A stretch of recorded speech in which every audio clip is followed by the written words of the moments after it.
What's your shirt say? Fly Brookley Field. I don't understand the reference. It's a t-shirt about the new airport. Because these are the things I champion now. Just random shirts from local establishments. If I were to time travel to like whatever it was, 2012 or earlier, and it's like Fly Brookley Field. Is that all that's going on in the future? We're over here like free Darfur, justice for Harambe. Harambe. Yeah. It's like, yeah, we got a new airport in the future. Like, was there like a thing? No, they just approved it, and I'm happy about it. And someone made a t-shirt. And 2012, you would be like, oh, wow, what happened to the MCU? Can't wait to get there. Yeah.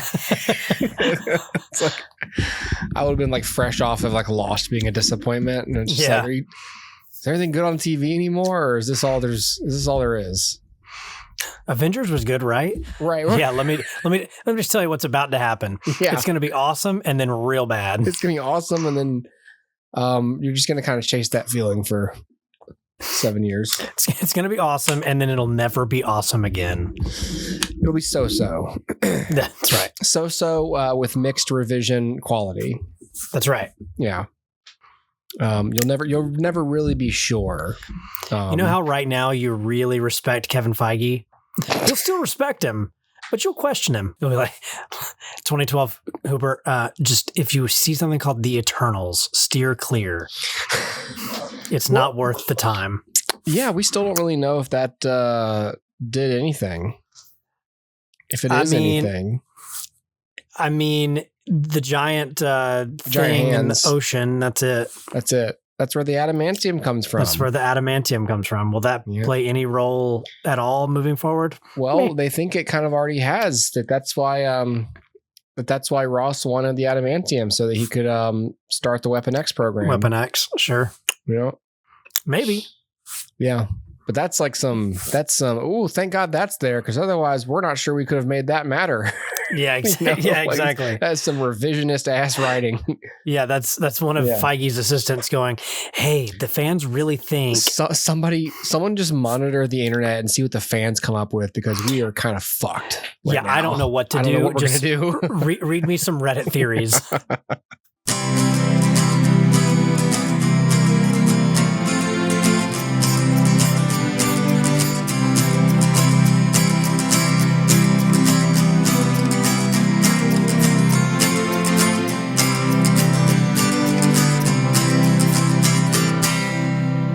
Got this J.J. Abrams lens flare going on. Oh, it looks good. Oh, that's actually fitting for tonight. Yes. Look at that. What did you do this weekend, Dustin, besides making slick setups?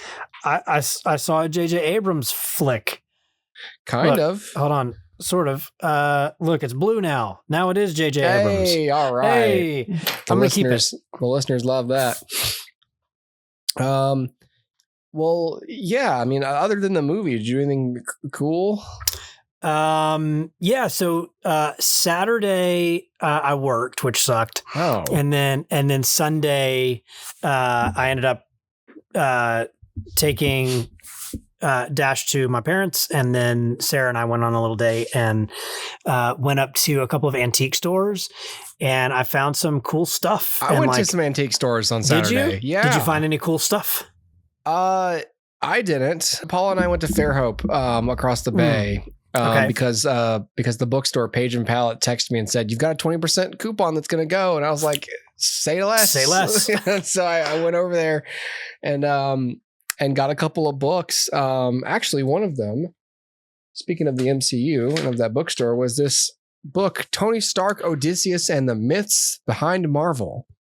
Is the subtitle a book specifically for Connor Dempsey? No, Ancient Heroes in the Modern World by Peter Meineck.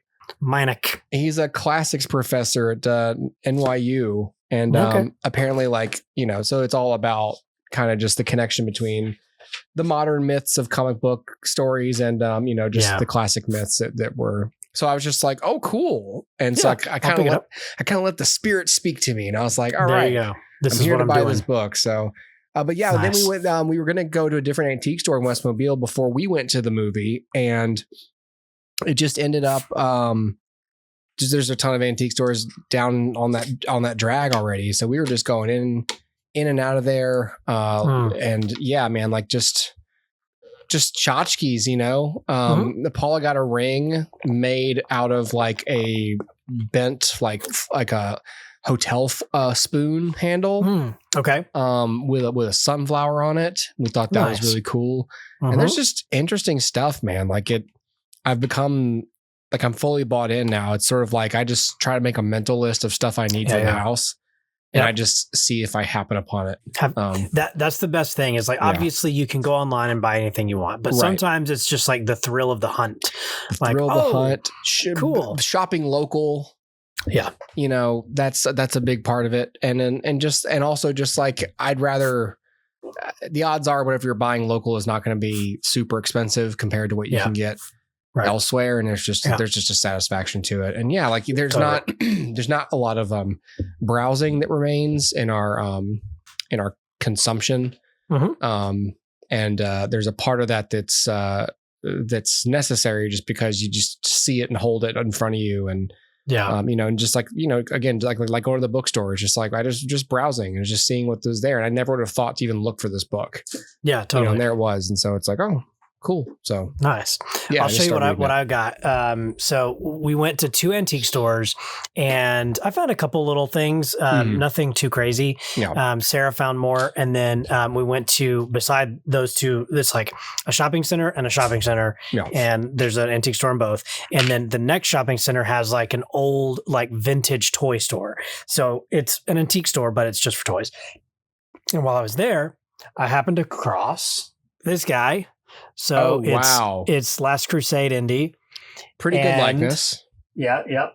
And Temple of Doom Indy. Oh. Yeah. And then Marcus Brody with his book. So I was going to say, don't show that Temple of Doom one to Paula. She'll leave me and break into your house and steal it. And just steal it. But as I was about to say, don't show that to Paula. Abs. Look at those abs. Brad, when I was about to say, don't show that to Paula, you held up Marcus Brody, and I didn't want to mislabel where the lust would be. Paula's really into Marcus Brody. Well, I'm glad you didn't say it when I held this up. Hey, look, it's short round. I also loved on this. This is a cool figure, but I like that they can't use the actual New York Yankees logo, so they just like in. Not even on a figurine. Yeah, they'd have to license it, dude. That's so silly. Yeah, but I've got a bunch of those indie figures, and I'm slowly collecting them. I've got 3 more that I want to get. It's like Raiders Indy in like when he is lowered into the pit. Like the pit with the snakes, and he's like all wrapped up, and he's got the headpiece of the staff of Ra and everything. Sean Connery, they have a Sean Connery Henry Jones. I want to get that one. So that'd be cool if they had him and Andy tied to the chairs. Oh, that'd be cool. That'd be a good piece. Or in the motorcycle with the sidecar. It'd be dope. That'd be good. But yeah, I'll look up on those eventually. A really elaborate one would be if they somehow had like a big old like it'd have to be the size of like a marble bust of like a person, but have one where Sean Connery is holding onto his arm as he tells him to let it go. Let it go. Yeah, let it go. Indiana. Yeah. We'll talk about more about that. Soon. But in a future podcast. I do want to note there were a lot of figures untouched. No one wanted them, of Phoebe Waller-Bridge from Dial of Destiny. I was thinking about her today, actually. And Antonio Banderas from Dial of Destiny. I didn't even know he was in that movie. He is. He's in like one scene. Wow. Did you ever see Dial of Destiny? No, I never did. Yeah, don't worry about it. Yeah, that's what I gathered. It's fine. Just watch the trilogy and be like, let it go. Hooper. Connor. Let it go. Let it go, Hooper. Oh, he would call me by my Christian name, wouldn't he? Well, no, he'd call you by your nickname. Indiana's the nickname. Oh, that's true. Yeah. Indiana. Yeah. Actually, you know what? The night before I thought of something I saw this weekend, but this wasn't on Friday at the antique stores or on Saturday at the antique stores in Fairhope. The night before, Mobile has an art walk every month. Oh, cool. And I've never been, and it's been going on for a long time. And I've never been free. And so it's Paul's birthday. What? You hate art. Yeah, I hate famously. Art. Yeah, art hater. Just don't like art. Yeah. And so we went, and that was really cool. And one of the things I saw, passing all the stand-up artist booths and everything, I took some kick-ass pictures. Actually, I didn't send them to you guys yet, but like we went to this art gallery that's always there, and then like I didn't realize they had like a whole downstairs that's like under the street basically, and it's just narrow hallway, and there were some cool like paintings in there. I was calling out things I noticed. I can't remember the first two things, but I was like, oh my god, there's Vegeta. Oh, there's a painting of whatever Yoshi. Oh my god, Plank. Someone had a plank from Ed, Edd and Eddy. It was just on the wall. That's as a piece of art. That's pretty cool. It was great. I took a picture. Like, you're not supposed to do that, but I snuck one. I was like, I gotta show everybody this. Yeah, that's cool.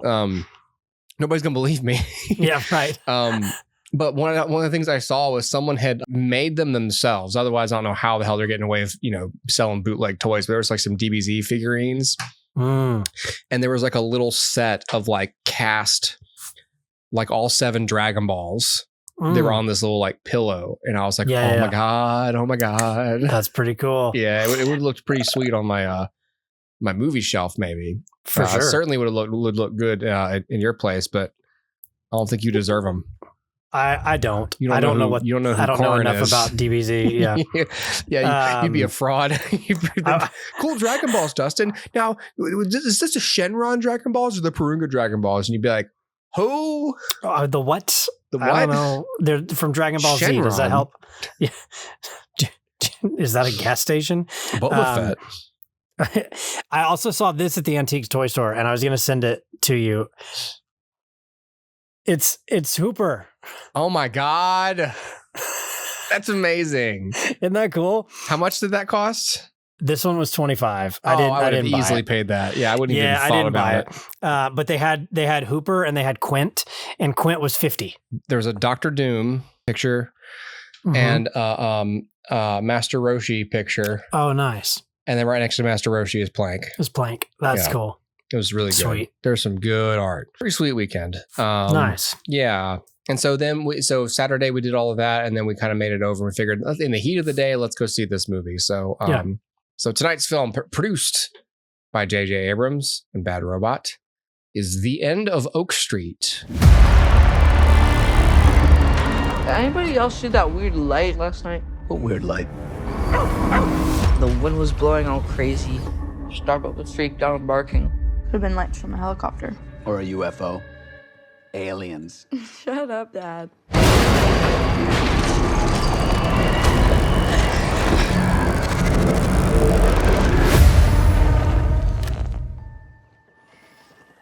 Water's not working. Looks like the whole neighborhood's lost power. What the hell is that?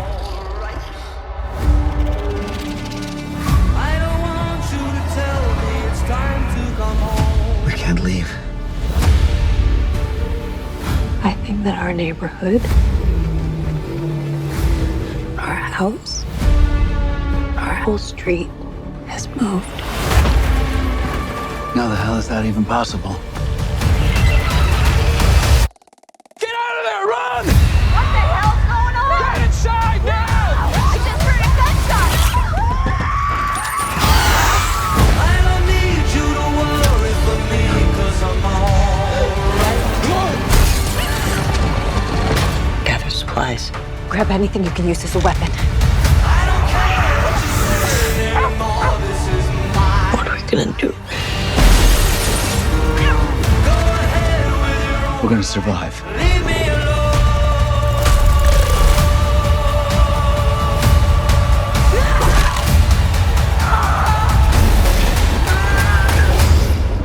God's not gonna let us die here.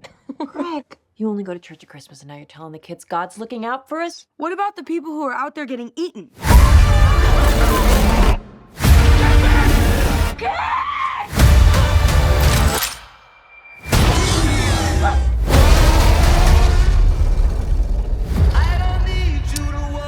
End of Oak Street is a new survival film written and directed by David Robert Mitchell, a name I don't Recognize?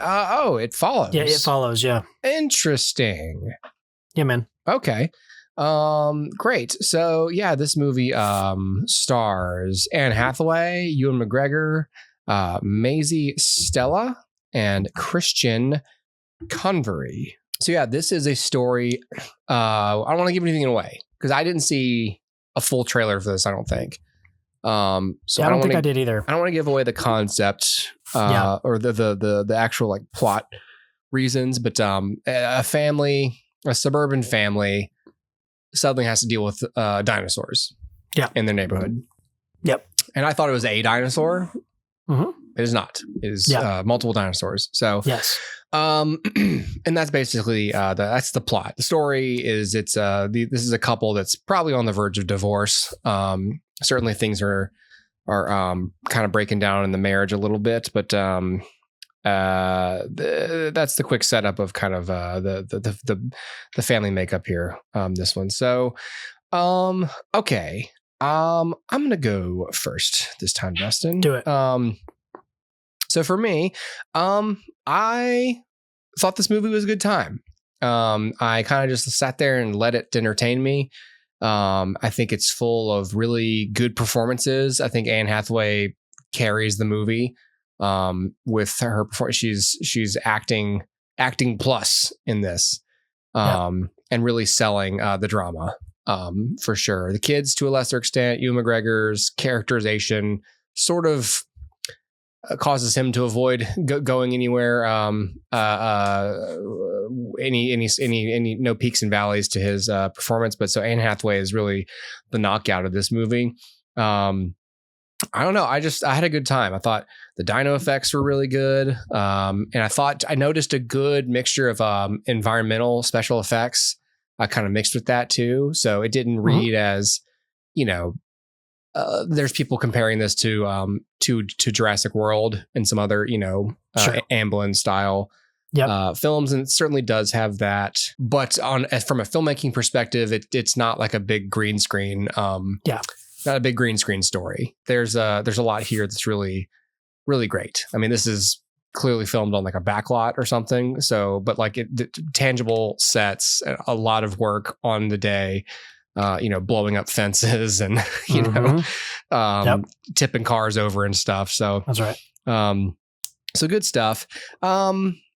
I've got criticisms for the movie. It is generally wrapped up in the ending. And so I'm not going to kind of go into my reasons just yet.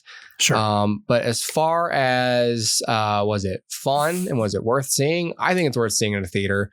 I think, maybe matinee. We went to a matinee. So, I'd say a matinee. But it's a fun time at the movies.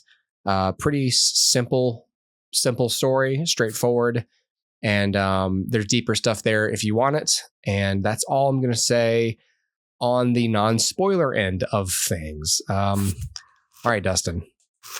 Yeah, we can get more into spoilers in a bit. I think so. I saw this, I guess, like the day before you, and I had messaged you and was just like, I'm curious what you're going to think of this, and you were like, overwhelmingly, it's good, and I was like, I'm pretty mid to negative on it. Yeah.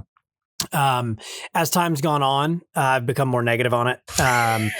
And so, I can't really, as with all things as we age. Yeah, that's right. You just wake up, you're like, hey, God damn it. What doesn't, you know what? That wasn't Jurassic Park. For your first thing upon waking. And another thing, Sarah. And she's like, what happened? You see, in Jurassic Park, stop comparing it to that. Pretty much what you said, right? Like, the film's fine until it's not, and like it works until it doesn't, and then for me, it really doesn't. There's a lot that I don't care for, and so like I'll rattle off a few of them that are spoiler free. I don't care for the design of the dinosaurs. I understand that it's more historically accurate, based on, current scientific study. But I find them far less threatening than, say, the Jurassic Park versions of the characters or of the dinos. I think that the scaly lizards are more frightening to me. And cute feathered dinosaurs. Yeah, the cute little feathered dinosaurs. It kind of makes them just look like big chickens or whatever. And I'm like, yeah, they're not really scary anymore at that point. I will say though, if it was a movie about giant chickens attacking people, I'd still be pretty scared. Dude, chickens can cause some damage. I was walking back into my house from my mailbox the other day, and it just had a frightening thought. I was like, what if spiders were like as big as my house? Oh my gosh. And I just sort of thought I wouldn't even have time to think about it. It would just be on me and I'd be dead. Yeah, you'd be dead. And then walked faster to my house. Or best case scenario, they don't care about you, but they did step on you. And it's like, oh. I just sort of thought, just kill me. I hope it's like a ground spider, the ones that just like jump and eat you at the same time. I don't want to be like, I don't want to be caught in a web and spun up and have it all drawn out. Help. Like those videos I send you and Kellen, even though you don't want them. That's right. I do not enjoy those. I don't even click on them anymore. I'm like, I know what this is. How dare you? Yeah. So I didn't find it particularly scary because I don't care for the design of the dinosaurs. Yeah. I thought that the dramatic mechanism between Anne Hathaway and Ewan McGregor was never fully fleshed out. Yeah. I understand like logically that he was in the opening scene, like the film begins with him sort of undermining her parental authority. Yeah. She had told her son not to bring the dog. He tells him he can, and then is like, yeah, it's not a big deal. And so like completely dismisses her authority. And then he's been lying to her about the fact that he's lost his job, and he's like trying to, make ends meet by taking these other little jobs. Yeah. And so like, I completely understand what is happening. For the life of me, I don't buy the picture that they try to paint of Ewan McGregor as like a bad person or an aloof person. I do think he's like maybe overly inactive at points of the story. Yeah. And all of that. And I get that there's conflict between him and her as they decide how optimistic to be regarding their situation. Yeah. However, I also don't think that optimism is a bad trait. And the film sort of tries to sell the fact that like he's doing something not right. Sure. And that her perspective is the correct one. When in fact, I think that they're both correct based on, their own parenting styles, their own personalities, and their kids probably each need something a little different. Right. So a blanket decision to parent in one way probably isn't going to be effective for both kids at any point. All that to say, I never quite knew who to root for. I felt at times that Anne Hathaway's character was not being fair to him. And I felt at times he wasn't being fair to her. And perhaps that's the complex nature of relationships. But I also felt like in the context of the story, I couldn't tell what stance the writer was taking. Yeah. What point of view am I supposed to be latching onto here?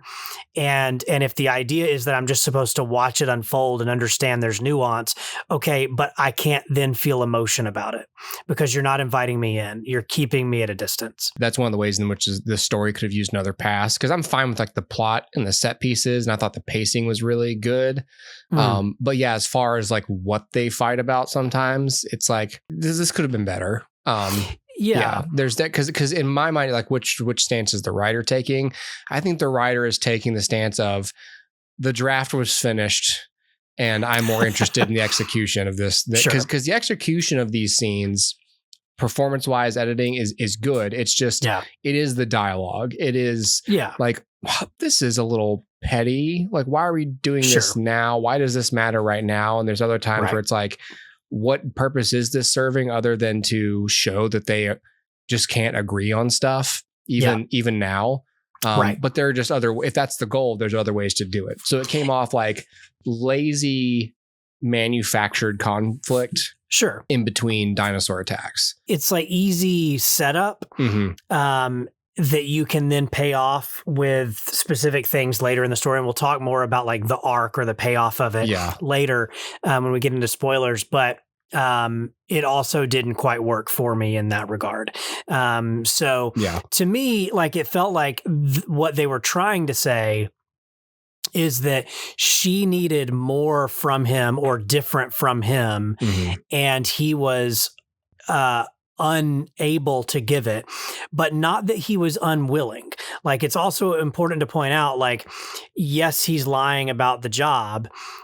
However, he is taking work to help support the family, even if the work he's taking could be seen as demeaning.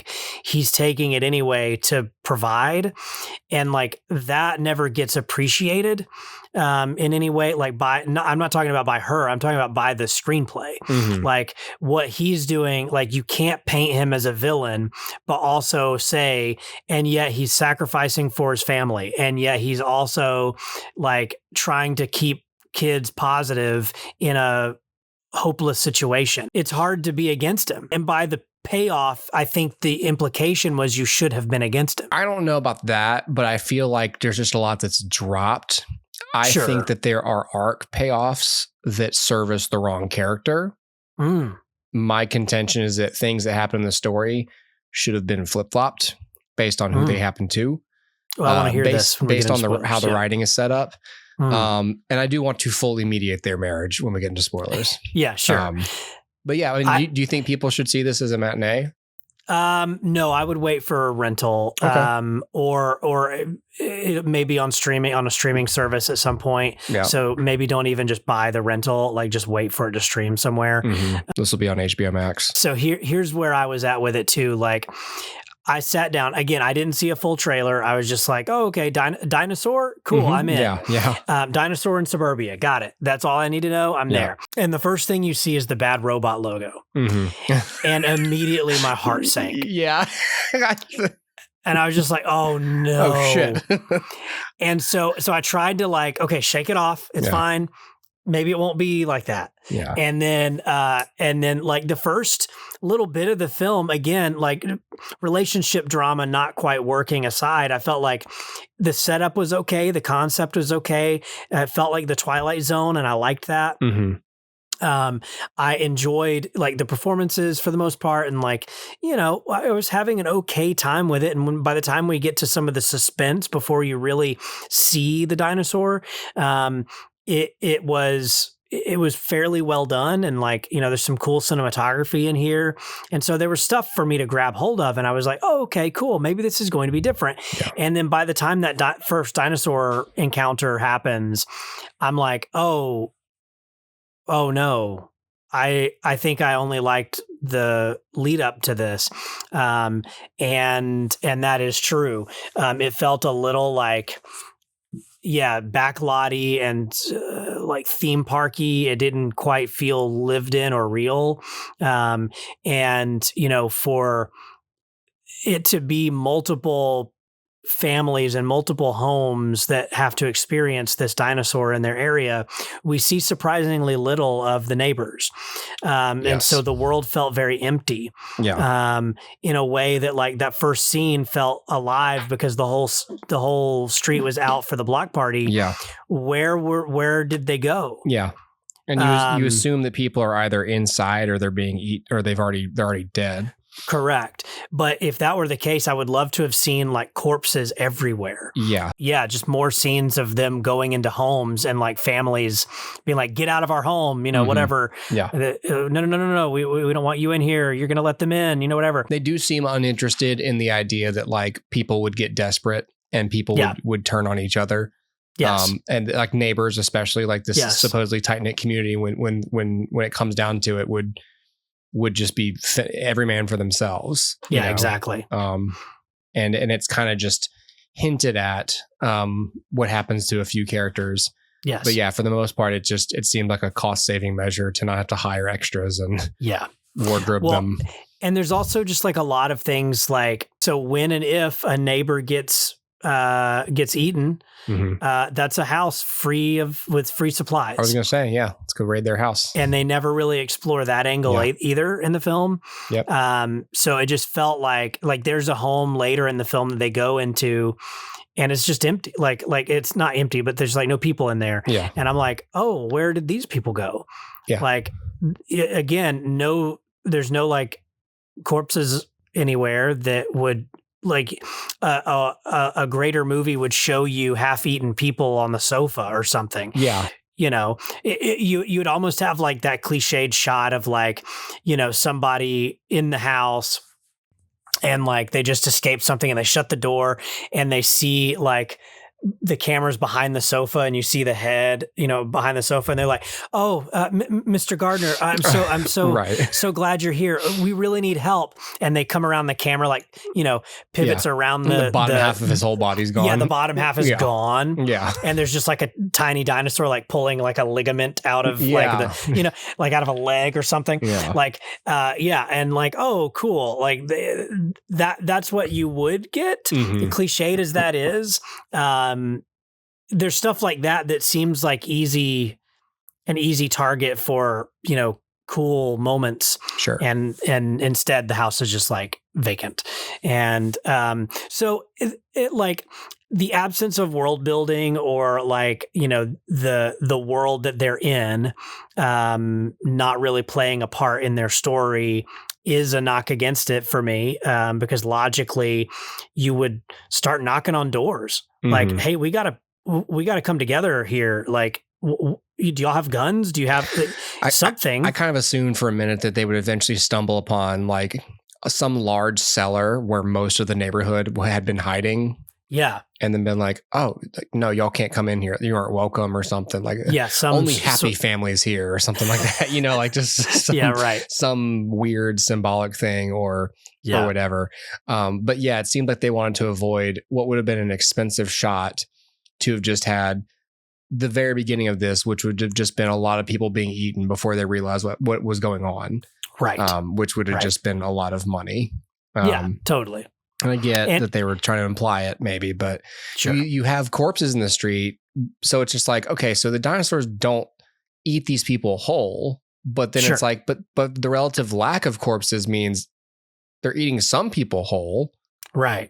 Or they're burying them after you would also see just like, you know, blood stained grass or whatever. Yeah. Which we don't see. Yeah. Yeah. And that's pretty easy to do.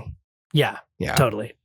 Yeah. And so there's stuff like that like bothered me or took me out of it. Like I almost would have wished the movie was a little grislier than it is. Sure. Like even Jurassic Park, you know, as long ago as that was made, felt grislier than this. Yeah. And then I thought that, like, speaking of that, there's like some tonal inconsistencies here, which I don't normally talk about that because I'm pretty lenient on tone. Yeah. Like I think just like in life, tone in a film can be fluid.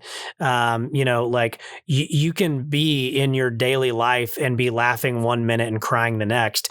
That's life. So like, I'm not so picky on like tonal whiplash as a lot of people are. But I did feel like I was unsure a couple of times, like whether or not I was supposed to be taking something comedically or not.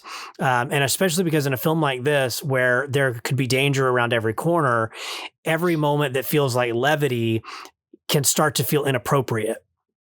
And so, you know, it's like in Alien, there's not like much of a comedy break, because this thing could be anywhere. And, you know, that makes some sense to me. But all that said, I think what I would have wanted is just more horror elements, more of like feeling the danger and the stakes. And like, even, you know, we'll talk more about the specific dinosaurs later that they chose to utilize. I feel like we're somewhat of weak selections.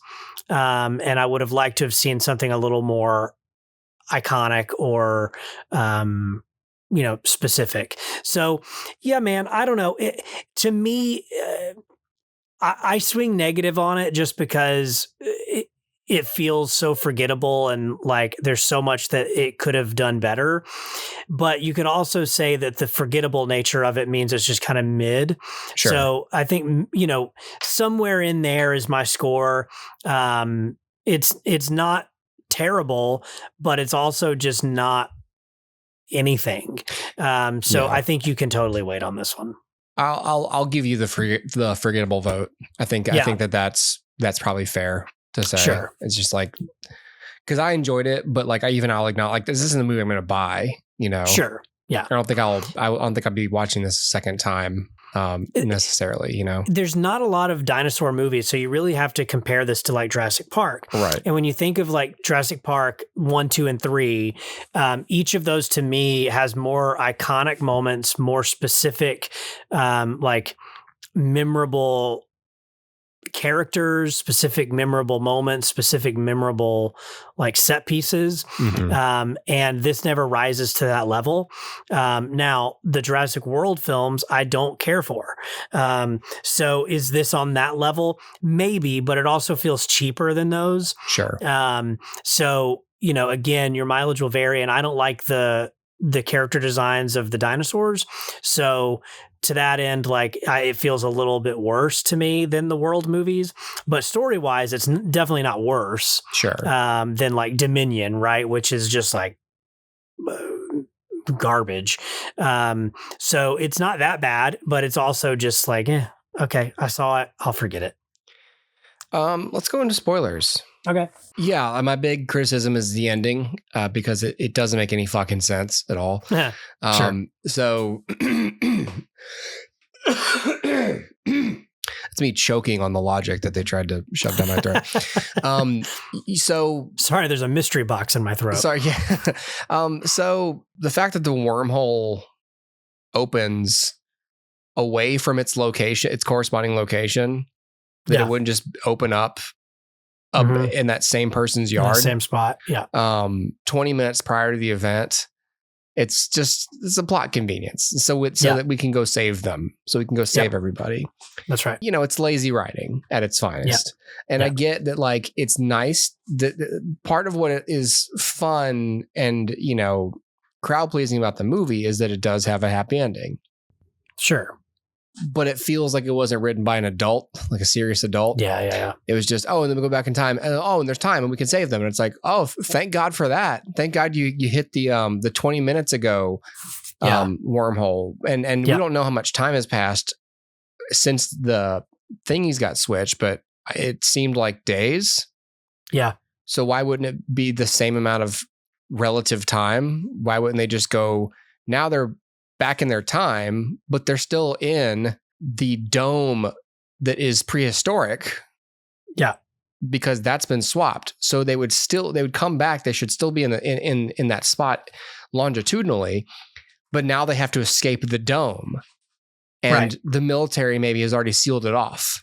So they're still running from dinosaurs, and they're dodging like missiles and shit. Sure. And there's like, please, and the military would be like, come on, this is the way out. And like, they're trying to get them out. And then like, they're being eaten, like as they're running out. Like that would have been a cool little, like, we made it back, and we still have to escape. That's right. It would have been kind of a nice opportunity for more adventures. I like that idea, because as it is, once they make that, like the climax, the exciting climax of the film is, can they jump in a portal? Yes. Okay. Yeah. And there's dinosaurs around them, but they're not really attacking. So yeah, I agree with you. That's a good idea. It does. The ending as it stands, is happy, and it does. And perhaps it's more on theme with like the idea that things can be reconciled, and you can't get that ending without that plot convenience. But as far as science fiction rules, it does throw things out of balance. Sure. And, so it makes the movie kind of like, it's one of those things where either the plot matters or it doesn't. And I guess here, it doesn't. But as movies, are a vehicle for themes and ideas, it services that, but it's ideally they're both, and this isn't, which is another reason why I say it was just kind of lazy. To piggyback on what you were saying, what I have not done, because I wanted to do it on the show is work through the actual time travel of this. Okay. In that if the three characters, the mom and the kids, come back 20 minutes before it happens and they watch it happen, but they save the dad. Yeah. Then the idea to me, the question is, what then happens to them? Because the people that go back in time, the mom and the kids that go back in time don't have the dad to save them. So in essence, their story has to change. Does that ripple effect into this trio? Right. Or does it rewrite them from existence? Are they going to Marty McFly? Obviously we saw 2 years later, so they're not. But would they Marty McFly out of existence because the past has changed? What are your thoughts on that? I have not worked it out because I wanted to do it on the show, but I guess that comes down to the two, which theory, which rules of time travel do you want to follow? Sure. And there's of course the one where it's just they come back, they have created a branch timeline, or really the ripple, the wormholes happening in the first place, creates a branch timeline. Yeah. But then the question is well, why? Because if it's a branch timeline, then why did this even happen in the first place? And of course we don't know that. But they have affected change because in theory, nobody would have actually been able to escape. Yeah.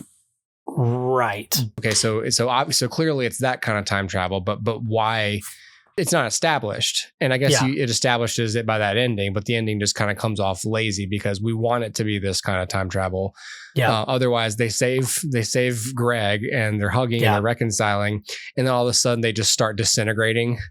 Right. And the daughter says, "Oh, Mom, Carl Sagan talked about blah, blah, blah." And it's because Dad wasn't there to save us. And Ian McGregor has to watch his family decompose in front of him, Raiders of the Lost Ark style.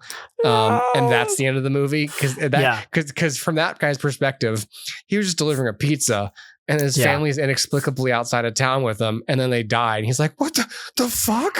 Yeah. And it just cuts to credits. Well, this is what you could have done. You could have Groundhog Dayed it and they disintegrate. And so he goes and finds another light, jumps into it, ends up back in time, saves them from the dinosaurs. Yeah. And then they all jump in, but he dies. And then the three jump into the portal to go home and it just cycles over and over and over and over. Interesting. Yeah. Eesh. It just doesn't feel thought out, which is why I bring it up. Yeah. So I want to talk about Greg's sacrifice and the what it's supposed to serve. So his sacrifice would have made more narrative sense to me if his arc had been overcoming perceived apathy towards his marriage and his life. Yeah. And proving that he wanted to be in this marriage. But to me, that would be Anne Hathaway's arc. Because it was her who was writing the story and fantasizing about leaving her husband. Yeah. So he was never actively wanting to leave. Right. He was just making the best of things. Yeah.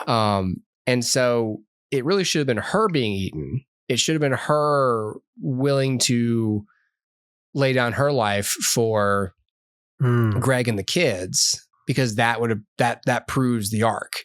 And it would be Greg's idea to save her. Of course, it's harder when you have it written this way where well, how would he do that? How would he convince her to leave town? Hey, there's a big publisher in town.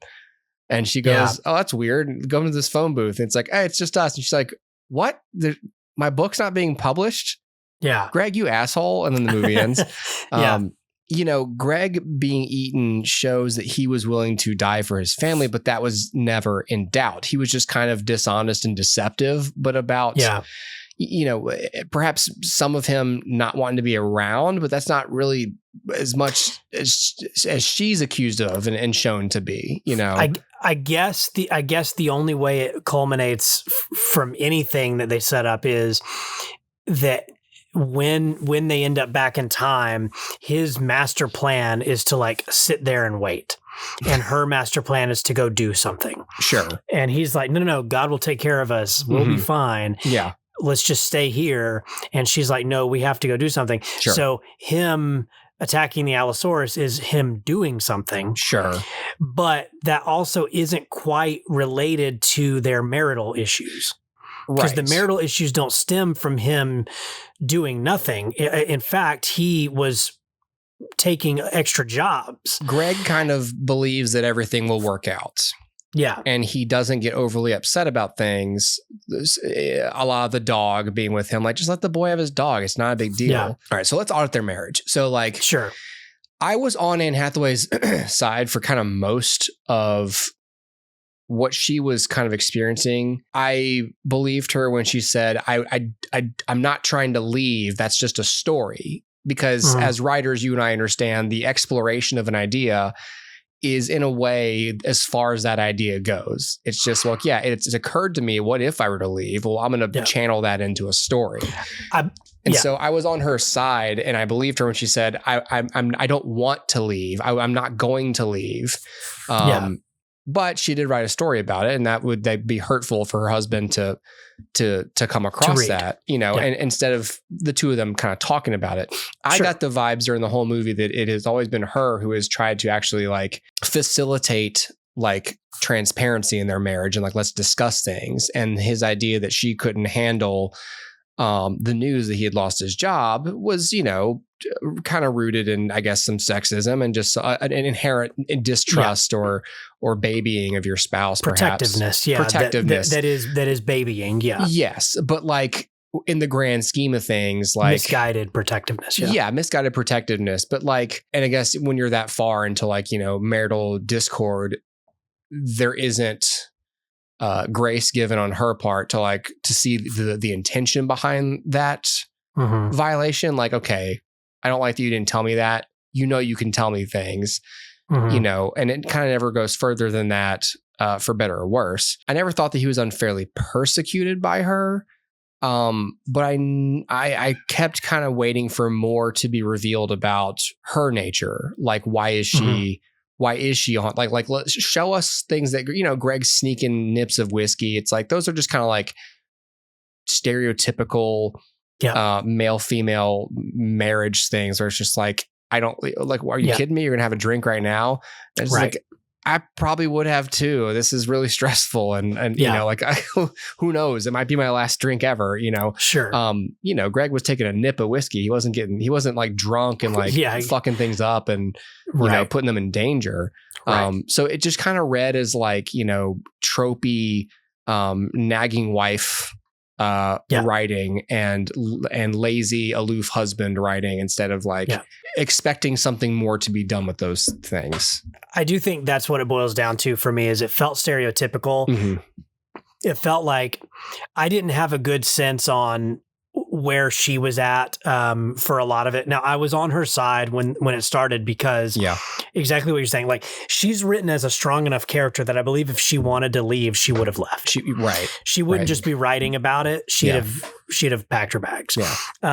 So I believe her too, that she's not actually going to leave. She's essentially fantasizing about it, which is hurtful. Like for a husband to come across or to understand that she's, basically living this like idea out in some capacity, in secret with some intent to publish it. Like, she's getting it edited by her neighbor. Like, if it was just a story for her, it would have just been covered in voiceover and been like a secret thing of hers. Like, I was never going to publish it, Greg, but like, clearly there's some plan to like, I think I want to be a writer. I think I want to write books, like Judy Blume style, you know, like the housewife who puts those hours in on the stories.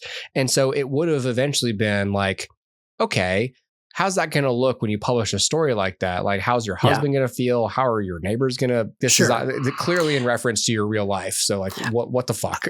And I think they're both at fault for hiding things from one another. Like, he's hiding the job loss. She's hiding the book, the fantasy that she's living in her head.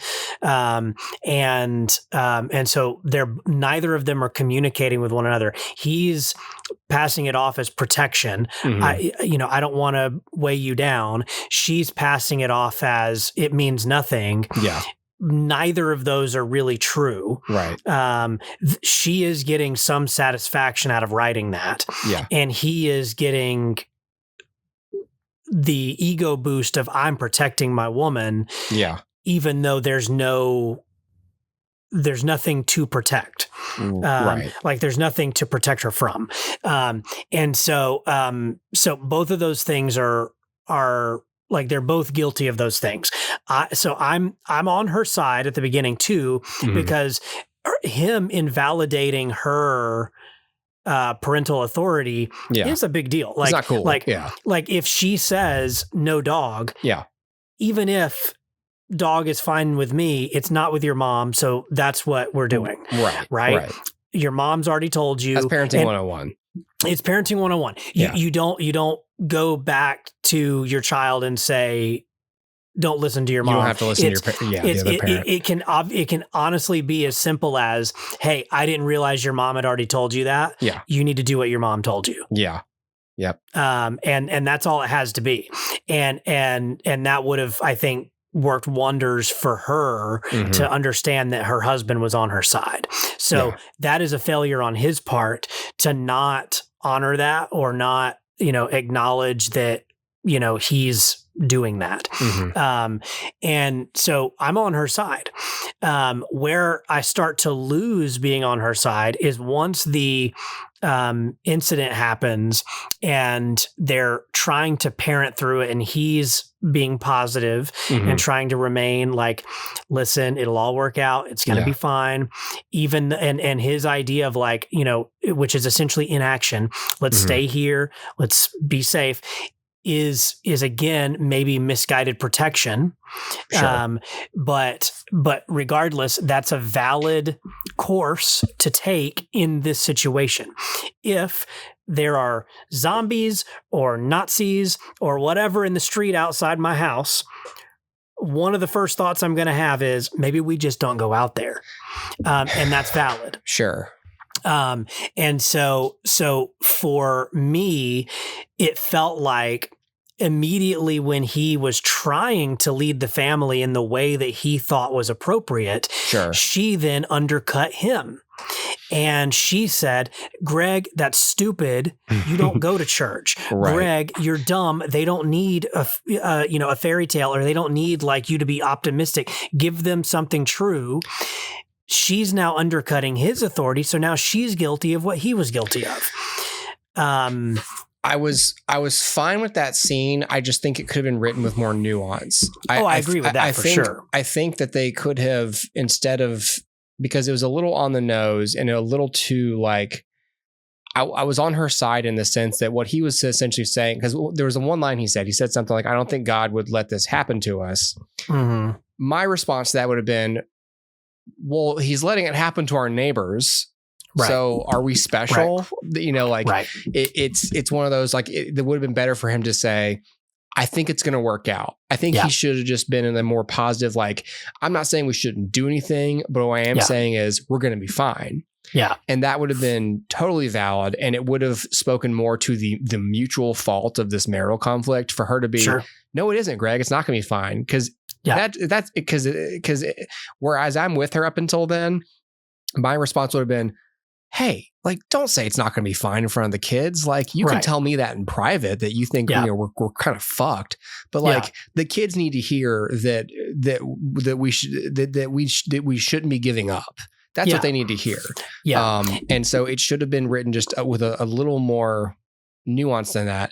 And the more we talk about it, and the more we talk about how nuance is what it should have done, the more I feel like we must be thinking about this more than the director was, because it feels that way. Because it seems like in his mind, the whole point is, look, they have marital conflict. It's not really important what the conflict is. What's important is that this experience brings them together. And to that I say, but you're an adult writing a movie. Like, you are capable of writing something smarter than that, and you can accomplish that same story with a better human drama than just they're fighting, who cares why. we'll shoot a few scenes so we can say we did. But that's not really important. Let's show you the dinosaurs. To both of those points, I would say, again, like the kids probably both needed something different. Yeah. The girl logical, analytical, she can absolutely handle her mom saying, listen, this may not work out in our favor. Like, but this is a pretty tough situation we're in, not gonna lie. Right. This is pretty unprecedented. I don't think this has happened to anyone ever, by the way. And what the boy needs is a little bit of optimism. Hope. Yeah. Hey, I need to give you some hope. Yeah. Now, the kids probably both also need a little bit of the opposite. Sure. But the primary thing that they need is different. Yeah. They need both, but like the majority on each child is different. And that's this where sucks, but we're going to be okay. Yeah. And so the marriage is broken. So they're not piggybacking on each other where he's saying, we're going to be fine. Yeah. And then the mom says, yes, we will be fine, but we do have to be practical about this. Yeah. And then he goes, right, we have to be practical, but let's keep in mind, if we stick together, we will be fine. Yeah. Right. And so you're able to just like ping pong it. It's yes and. Yeah. And like that way the kids get both and they'll hear what they hear. Yeah. Right. The son's going to hear what he needs and the daughter's going to hear what she needs. Right. And that's what ideally should have happened. Yeah. There's no drama in that. So I understand there has to be a break. But that would be one of those narrative threads where it's like, well, this marriage is worth saving. Like it's clearly salvageable. They are capable of being of bringing their unique perspectives to a situation and both of those perspectives can still service a common goal. So this is where I was going next. And I'm glad you brought this up because the arc seems so superficial that all it takes to save the marriage is a cuddle in the backseat of a car and watch your husband die and watch two dinosaurs make a baby dinosaur and laugh. So you need to cuddle, you need to laugh, and then you need to just sledgehammer a dinosaur. Those are the three keys to marriage, like a healthy marriage. Yeah. To your point, it makes way more sense if they start to realize, oh wait, when the going gets tough, we can do this marriage is actually strong. Yeah. And you can have the cuddle in the car as the dinosaurs are coming over. That is the initial spark. Like if you did that moment first, like then everything starts working. Then the parents are piggybacking off each other. It's working fine. The kids are healthy. Everything seems to be going okay because they start to realize, this partnership, we've not been giving each other grace. We've not been looking at each other. We've not been talking to each other. We've been hiding things. And then they can both come clean. And instead of the big argument scene, which we kind of already did, where now the kids are hearing them argue and then they leave. Instead of that scene, I'll come back to this, but there's a couple scenes and that's one of them where I was just like I was like, cool. I was so sad. It's rough. This makes me so sad. You know, it's rough. It's what you fear as a parent. Yeah, right. It's like that kind of your argument. Shit. Yeah, like affecting your kids. You know? Correct. Yeah. But if instead that moment had been like a redemptive moment, again, there's no drama in it, so you got to find drama elsewhere. Yeah. But if that had been a redemptive moment where he goes, "Hey, I should have told you about the job. I don't know. Like I thought I could hide it until I had a plan together or was rehired. Like I don't know why I thought that. I was embarrassed. I was ashamed. I was whatever, but I was also trying to protect you from feeling stress and I shouldn't have and whatever." And then she goes, "I should have told you about the book." And honestly, it would have been a really big moment for her to toss the book in the water. Like if she had a copy and she tosses it in the water or she burns it or she rips it or whatever and goes, "I'll write a different book." Right. I've got no shortage of stories. Yeah. I can and just it write doesn't another have to one. be about that. Yeah.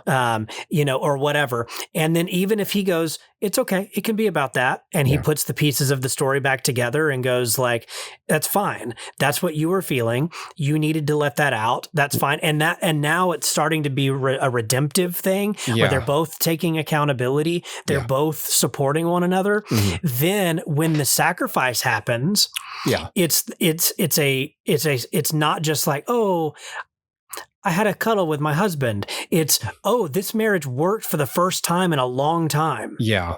And now I've lost it. It's gone. Yeah. Then it really hits home. Mm-hmm. And at that point, you have the moment, okay, it's trite, sure. So maybe don't do this. But you have the moment where he dies and she sees like a lot of good moments from them being in this awful situation, right? Yeah. Like flashbacks are always hard to pull off, but like you do like a quick montage of like them laughing or these little moments, the little, like the thing where he, like I said, she rips her manuscript in half and he puts it back together and hands it to her. Those little moments, she's reliving all of those in her head. Yeah. And then even reliving some of the hard moments. And like it's a picture of all that was. And it's now gone. And that's a really touching moment now. So then the desperation to go find her husband at the end feels more desperate, and it feels like it's earned. Yeah. And as it is, there's nothing that, as you've already pointed out, there's nothing about what he does to save her that thematically links with the type of conflict they're having or the type of growth they need. Yeah. And so I think that's how you handle that more maturely or completely. You just have to have more nuance and more mature storytelling when you're trying to tackle something that's as complicated as marriage.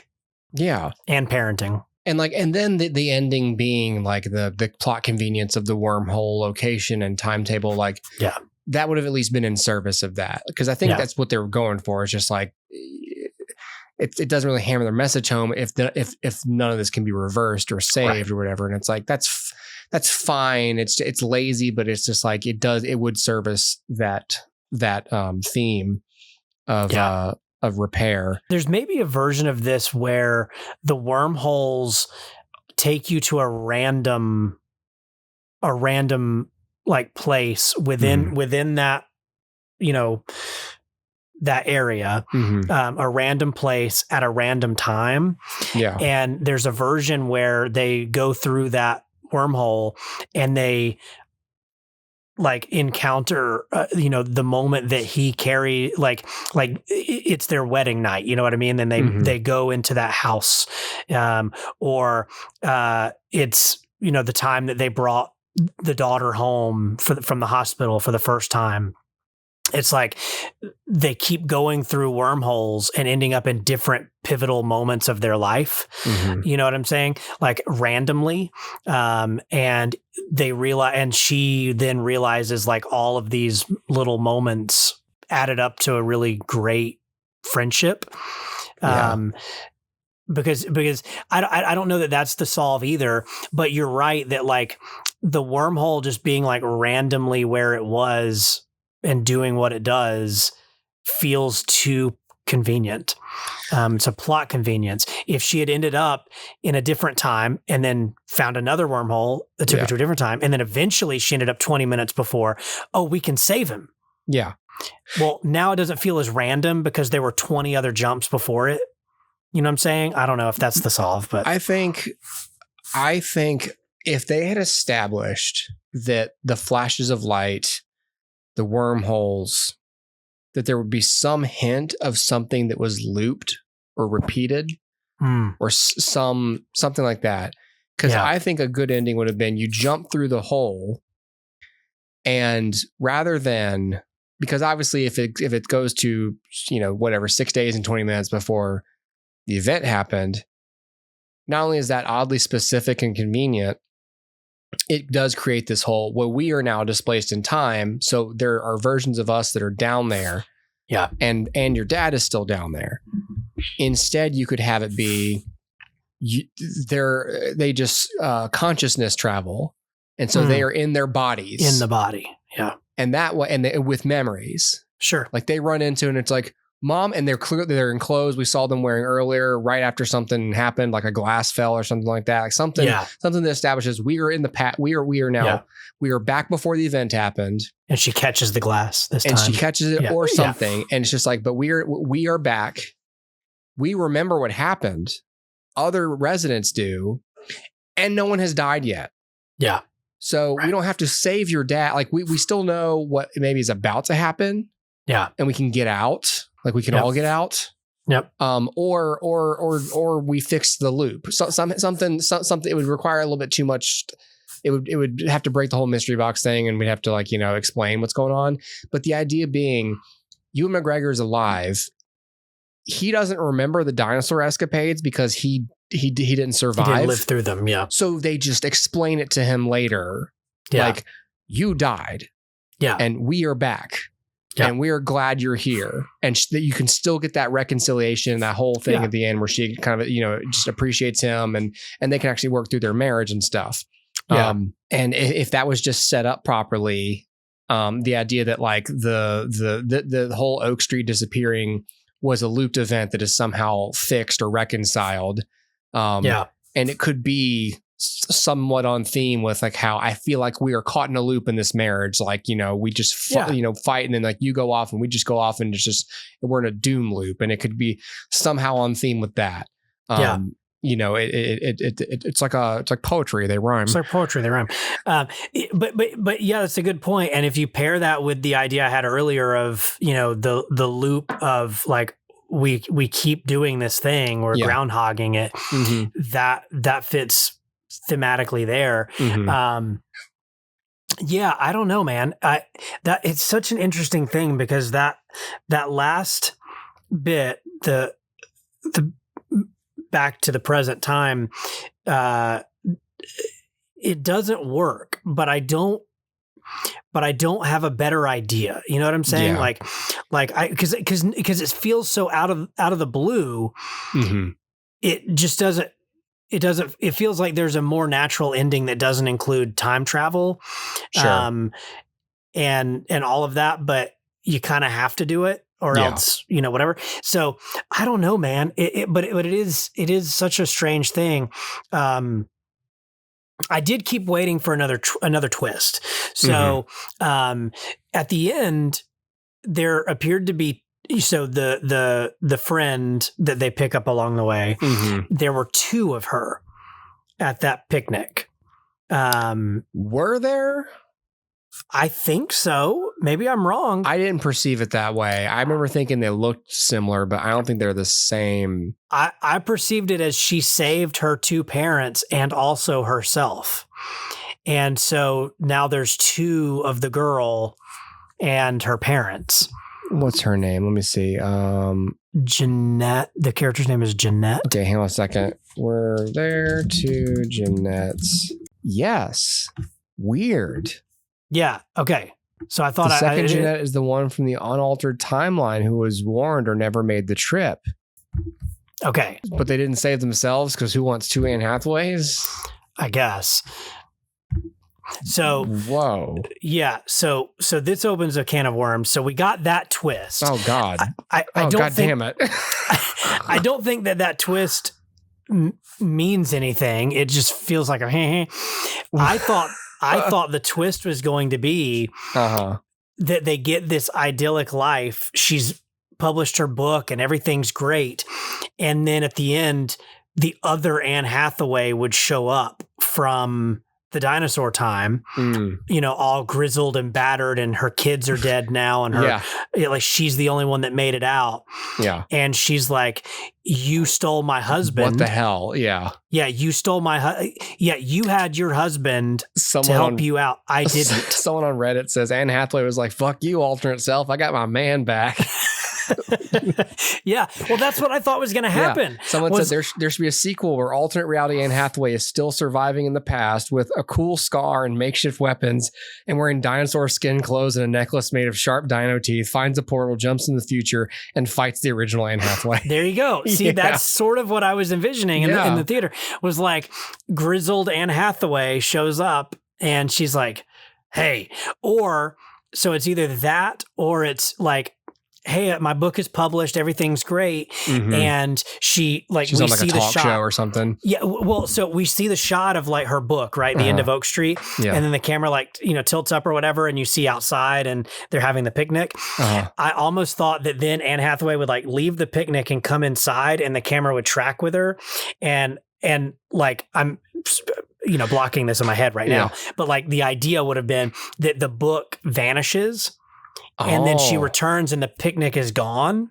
Oh. And the idyllic life that she now has is gone because of another time travel something, right? I didn't know what that was going to be, if that's, other Anne Hathaway showing up or like, presumably there's still people that are alive in that neighborhood. Anne Hathaway and her kids jump through the portal and come 20 minutes.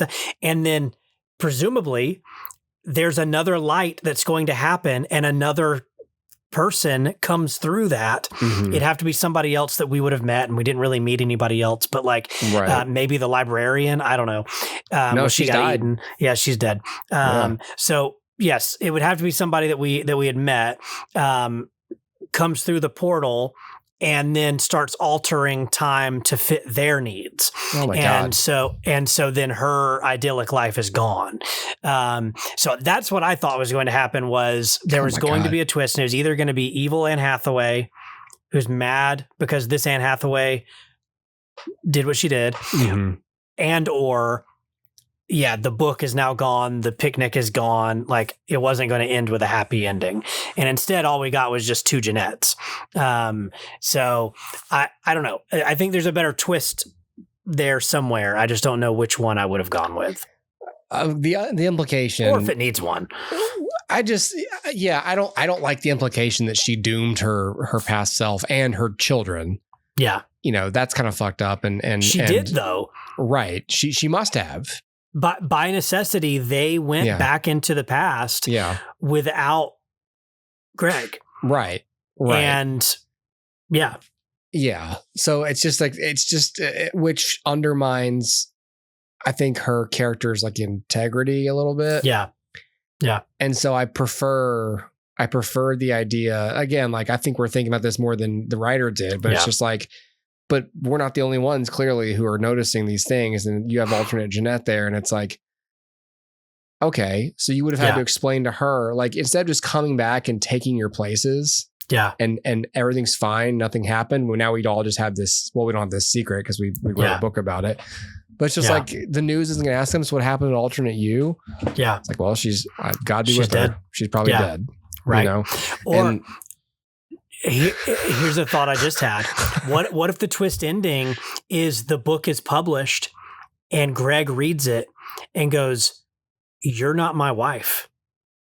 Oh, you killed my wife." Oh my God.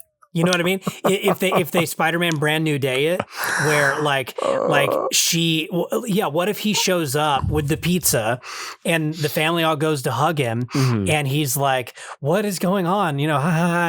Everything's happy. And they're like, "Hey, we just went back in time and we're calling you." And then everyone's gone. And then he's like, "What? My wife was down there. My kids were down there." Yeah. No, where are your wife and kids? No, I don't know. I don't know you. I don't have the memories with you. Yeah. And she's like, yeah. We went through the dinosaur. I didn't go through that. And then that could be the twist, is she's now used this to get what she wants, but he doesn't want it. Oh my God. I don't like that at all. Yeah. But again, like, I don't know. Like, okay, how would you react? Like, if a loved one said, "Hey, I'm from the future, and I've rescued you, but the wife that you just left at home is now presumably dead. Yeah, but But don't I worry. am her. I'm a new, better wife, and I'm not going to nag you so much. Right. But Congratulations. Yeah, you win. You did nothing. You took no accountability. I made the first move.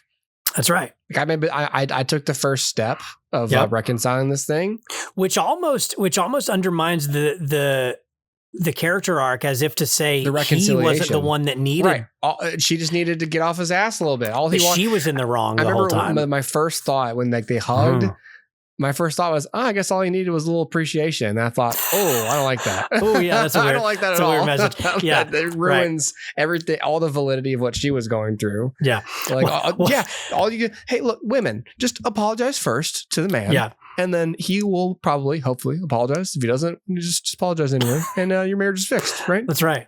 And it's just it just sends the wrong message. It sends the wrong message. I could see the Family Guy joke on this is like, is like he's I don't know. You'll have to punch this up, but basically, he's like, ugh. And she's like, "What? I'm your wife." And he's like, "You're older than my wife. I want my young wife. My wife is 6 days younger than you. 6 days younger than you. Yeah. Oh, come on. Are you kidding? Yeah. Well, those 6 days are going to mean something one day. Yeah. Yeah. 6 days of wrinkles there. Got some stressful days, stressful week for you. Stressful 6 days. Peter. Yeah, I prefer. That's another reason I prefer like the time loop, like consciousness travel version of it, is just because if you establish that there has been resetting happening already, where they are suddenly somewhere else, or they are suddenly in a previous event, like a little bit of, like you said, Groundhog Day or source code. It's just like there's it's established that like that we can reset. Yeah, but you can't do that too early. It ruins like the tension and the impact of all the deaths.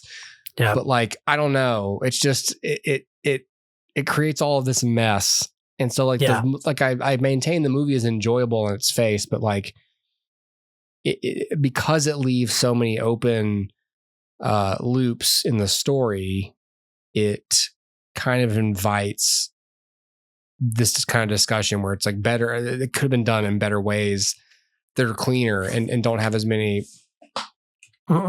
implications. Is there a world where you can sweeten this? Help me workshop this for a sec. Earlier in the film, the Anne Hathaway and Ewan McGregor find a portal, and they don't go through it because they don't have the kids. Right. Is there a way where you can stage that where she's unaware that he does go through the portal? Like essentially he finds it first. Hey babe, come here. And she comes into the room. Unbeknownst to her, he's already gone through and come back to that exact moment. And now there's something where when she then goes, like he dies and then she goes through the portal, he's there waiting on her at the end, as if to legitimately undo and it's not 20 minutes before, it's, after. Is there a way that you can utilize the first portal to introduce another time travel element that she's unaware of, so that at the end, the reward for getting through is your husband is still alive. Legitimately, your husband is still alive. It would not be the version of your husband that experienced the death. That version is dead. But there's another version that went through the majority of that with you that's there on the other side. He sent, this is overly complicated, but he sends another version of himself back. And that version is then the version that dies. And so the Greg that dies isn't the Greg that she came back into the prehistoric time with, but the one that he recruited to die. This is getting really messy, but like, I'm just trying to think, like, how do you save it where you get the ending where they're together and reconciled? Yeah. And yet she's not somehow guilty of sending her own self to die, stealing Greg Yeah. and somehow sending the message that the person that needed to change was her all along. You need to set it up where there's like a little bit of like Harry Potter time turner stuff, you know, like Back to the Future Part 2 kind of thing. Like you are witnessing things that have happened in the story already. And you think of those versions of you as that is you. Those aren't other people. Because her whole thing of like, you know, dooming herself and her kids to go back to still get sent back to the past, those are still your children. And even if they're not the same two children that you've been with, like this was a week ago, those are your kids. Yeah. I find it difficult to believe that she just sort of let that happen. Sure. It would have made more sense for her to save the entire family. Sure. And just, you know, whatever messy ending that is. And he just has 2 wives now. He has 2 wives. And 4 kids, yeah. And 4 kids, yeah. Now he's more mouths to feed. Oh, great, thanks. Great, cool. I did tell you I lost my fucking job, right? Now I couldn't send the one to college. Now I got to send the 4. Yeah. And I got both the anatomy. Like I'm going to the bar. Well, I've only got one of you nagging me. The other one's learned her lesson. I'm going to yeah, exactly. I just need you to convince her of everything you know, and then I would like to sleep with both of you.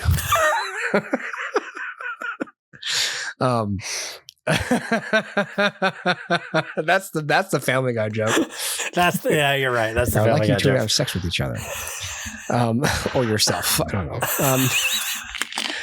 But I'll be over there in that chair. And then Quagmire's like, all right. Giggity, goo. This does need to be a Family Guy episode. I was going to say, so great. It's so easy for the moment where Stewie goes, hey, mom. What? But it needs to be set up to where like, Lois, yeah.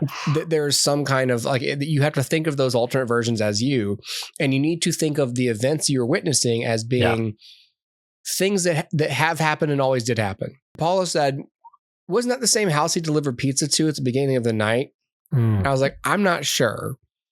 Because where her mind went was maybe he always was called out there by his wife. I was like, but he wasn't because he delivered a pizza to a customer and like was given a tip and everything. So like, it's not a loop. My thing would have been, you should have established that this is what always had happened. Maybe he was called out to a house and they didn't answer the door.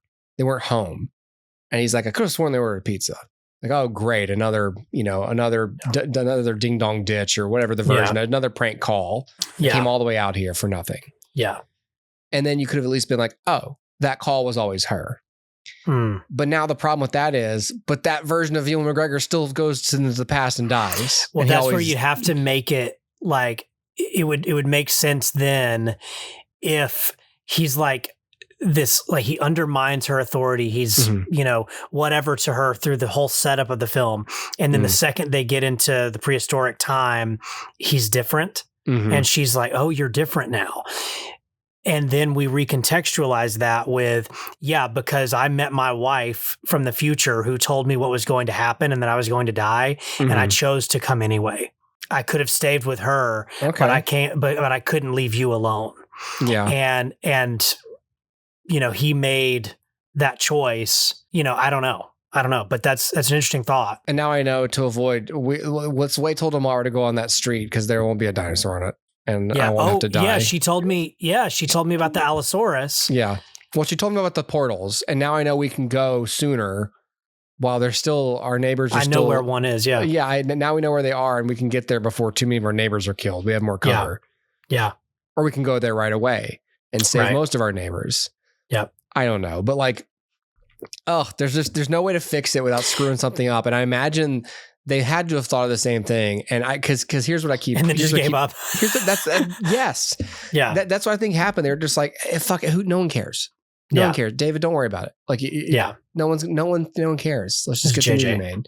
Yeah. And it's like, JJ said that. Like, it doesn't matter. It's a mystery box. Mystery box. I think if you make it to where it is somehow looped and make it to where whatever happens had always happened, the problem is a character dies and we are trying to undo that.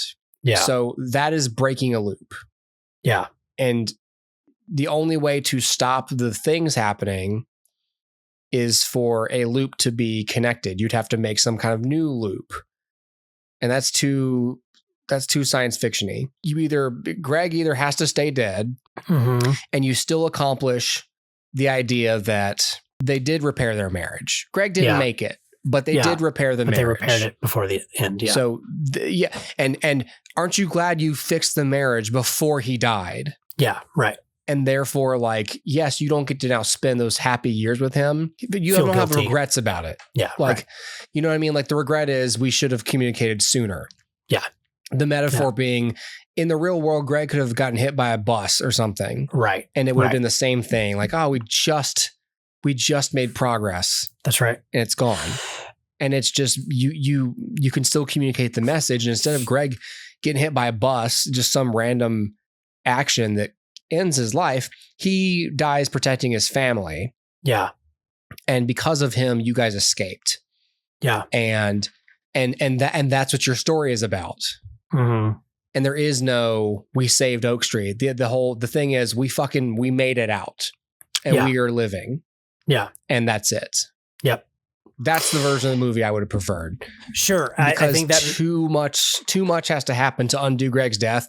And whatever you do, it comes off as a selfish choice on Anne Hathaway's part. Yeah. It feels to me like, as I sit and think about it, the only way that the ending makes any sense, really, and you could argue that this is inherent with a time travel story like this, but I would say that until your specific story tackles the idea of changing the past, that is not something that's going to happen in your story. Like you have to set that up. Yeah. So the idea that it's not until the end of the film that it's set up that you could use these portals to alter your past and change your future, that may be why it's a hard pill to swallow. Maybe that would be easier to swallow if earlier in the film there's another instance of using the portal in that way. Because as it is, the portal just takes them back in time, but it's so far back in time that, you know, theoretically the butterfly effect of you being there isn't carried over millions of years to now, right? So, or it's diluted or what have you, right? So anyway, all that to say, the only other thing I can think is if you change the way the portals work and that the portals are visions of your own life.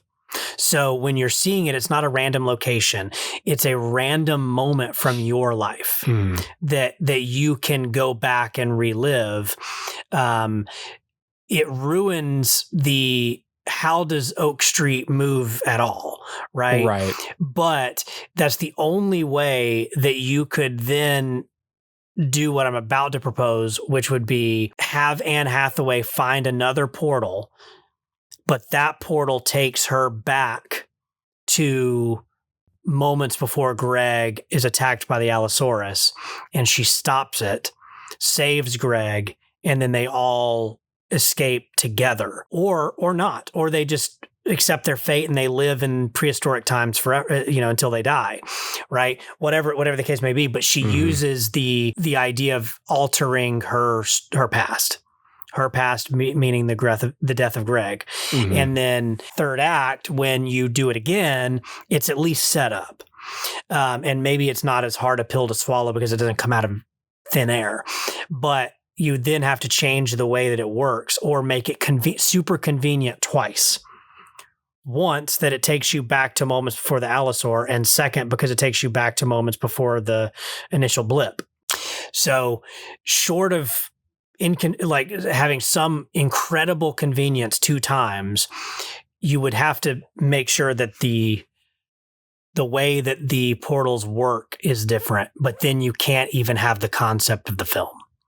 So like, I don't know how again, it's another dead end, but like that's the only way as a writer that you can get away with something like the ending of this is to establish it earlier in the film as a possibility in the mind of the audience. And the film doesn't do that. So that's partly also why I think it feels out of place. To your end, realistically, allegorically, it's a bummer. Yeah. But the better version of this story sees them just make it out. and that's all they have. Yeah, they just come back. I mean, you either have that. I think you have that. I still would have liked that surprise third act where they go back and then they're in the middle of the prehistoric neighborhood, and they have to escape. They have to escape the new dome. Yeah, and it's just full of dinosaurs. And then they get out, and then they. I like it. I like that too. Yeah, it is a bummer, but it's just like, the marriage is still reconciled, and Greg is gone, and Greg is gone. The second best time to have reconciled the marriage is now, and the better time to have done it would have been years ago. Mm-hmm. And and then some parable about we only have so much time. Can you have your cake and eat it too? Could you do that entire thing? Mm-hmm. Everything we just said, the escape from the dome, and then at least we had what we had, right? At least we patched it up before he died.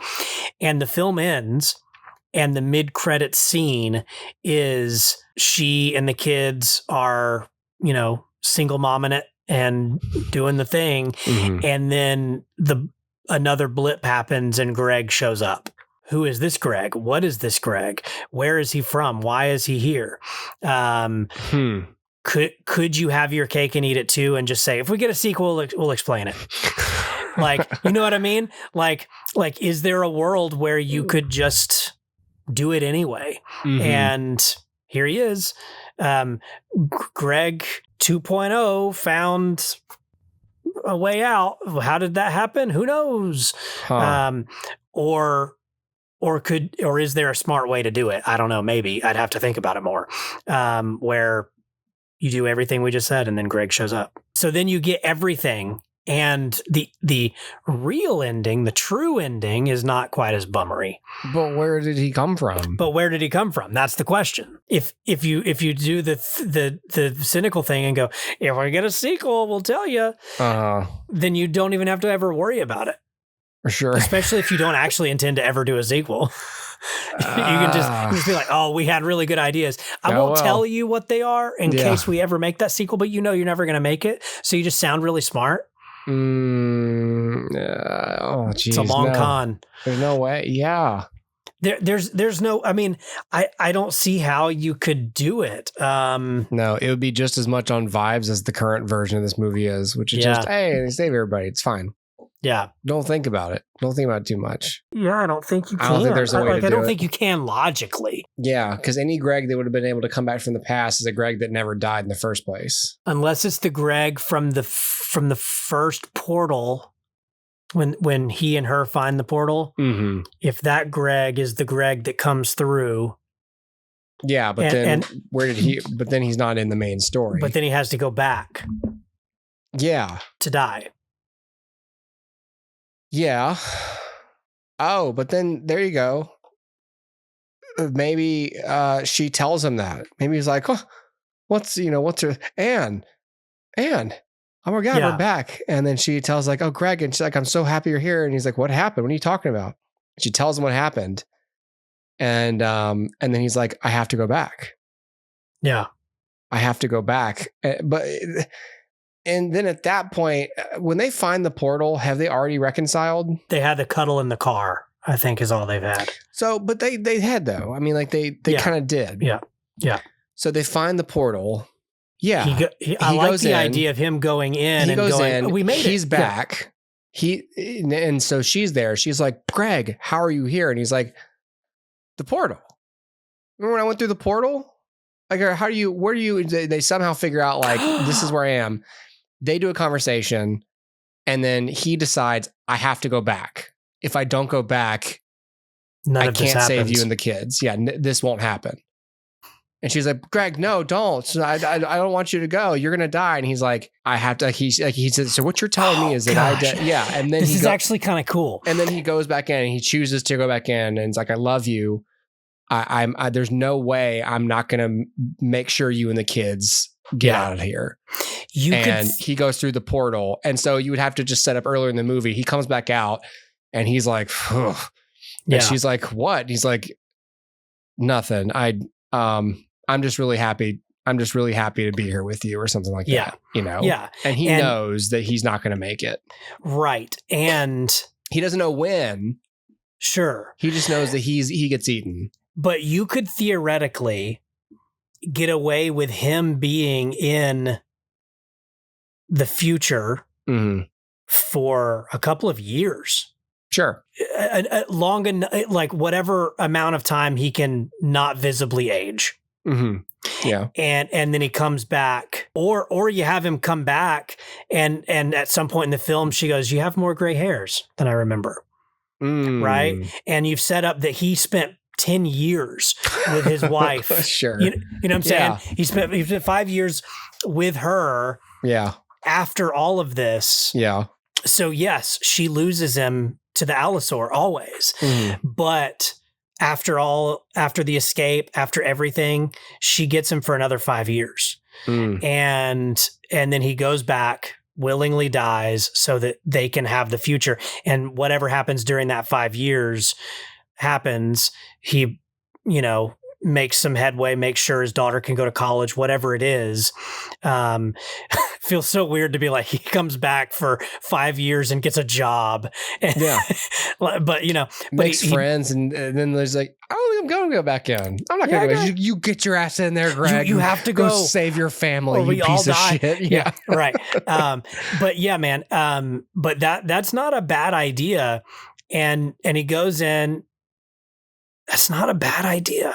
You'd have to definitely sell the idea that the portal is just sitting open for the hours they spend talking or whatever. And I don't know if he just talks to her. It'd be a little weird to put the kids through that again. So maybe the kids are at school. Yeah, that's the point I didn't think about is the portal. Yeah. If he misses the portal. Yeah, that's the thing. If he misses the portal, but maybe it just stays there. Maybe, it's not really the point, or maybe it doesn't. Like maybe he gets to the future, sees her, the portal closes, and now he can't get back. But the very nature of the fact that they haven't disappeared from the timeline means he will. A few years later, he finds another portal, makes it in. Now it doesn't work because then he wouldn't end up in the same spot.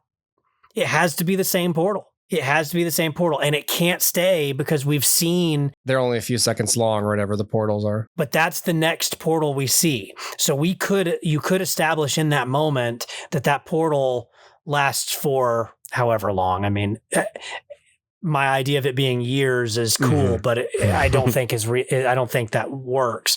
Right. I think it would have to be she just gets another hour with him. It's a way to give her closure and to show him, to have him take like a proactive step. And you could write towards this, like take the proactive. Like not only did Greg save his family's life, but he had a chance to not do it. Yeah, and he chose to put himself back in danger to do it. Yeah. As often happens, I think you've crafted the better version of the film. I think we did it. Yeah. Oh, well, it's too late now. Yep. I'm going to hop into a portal and give this script to J.J. Abrams. Make this movie myself. Yes. Man, I love it. I was developing a dinosaur story with the guy who directed It Follows. Like, yeah, fuck that guy. He doesn't know what he's doing. No. This is what you want. This is what you want. I'll do it. Yeah. Weird. It has the same title. No, that guy's a communist. You don't want that. He's on the enemy's list. But then it would be we'd be famous or just marginally better financially, Yeah, just marginally. Yeah, and I'd still have Dr. Doom showing up and being like, "You have led stolen lives." That's right. Now you must give them back. All right. That's the end of Oak Street. That's the end of Oak Street. I sent you the thingy, the end of Old Feet. And before I sent that off, I was like, that's kind of fitting. Gets his leg bitten off. Oh, this is true. Yeah. This is true. I didn't expect him to die, but when they bit his leg off, I was like, oh man. I was like, oh, that's going to be hard to. And then he comes back down. I was like, oh. Yeah, literally. I was like, oh, that's going to make the rest of this movie really hard for the characters. How's he going to get a job now? Yeah. There was a version in my head that just flashed through of like them running towards a portal and him like hobbling, and he can't quite make it. Yeah. And I'm like, yeah, I see where that's going. And then they shove a machine gun up his leg like Planet Terror. Yeah, that's it. Everyone go. Yes. I didn't expect the death. He gets his leg bitten off and he doesn't even have to think about it too much. Yeah. Too much longer. In the film's defense, this is a good point. Like films like this don't often kill a character. Everyone always has plot armor. I know. I didn't feel. I felt like the kids were probably safe, but everyone else, I was like, pretty soon after, I was like, people are just dying. So yeah. And then when he died, I was like, well, I guess yeah.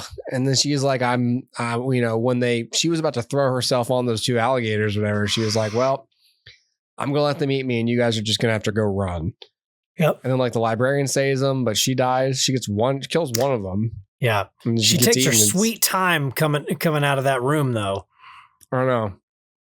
Get away from them. Bam. Yeah. And then the other one's like, you ain't gonna shoot me, and jumps on her and then just dies. And I was like, well, that's what we get for helping, I guess. Yeah. Oh, I was also going to mention the snake, that ginormous snake that comes in. I'm like, that's creepy. That's so dumb.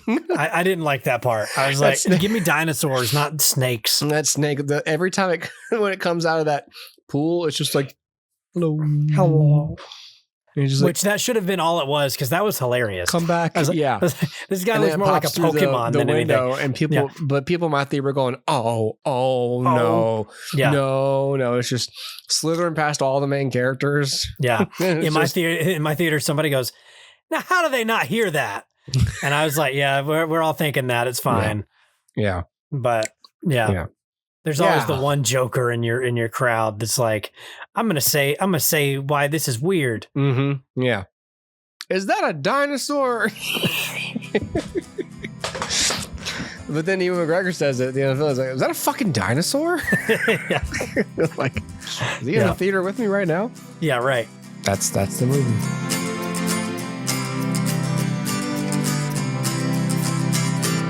You get your ass in there, Greg, and go save your family, you piece of shit.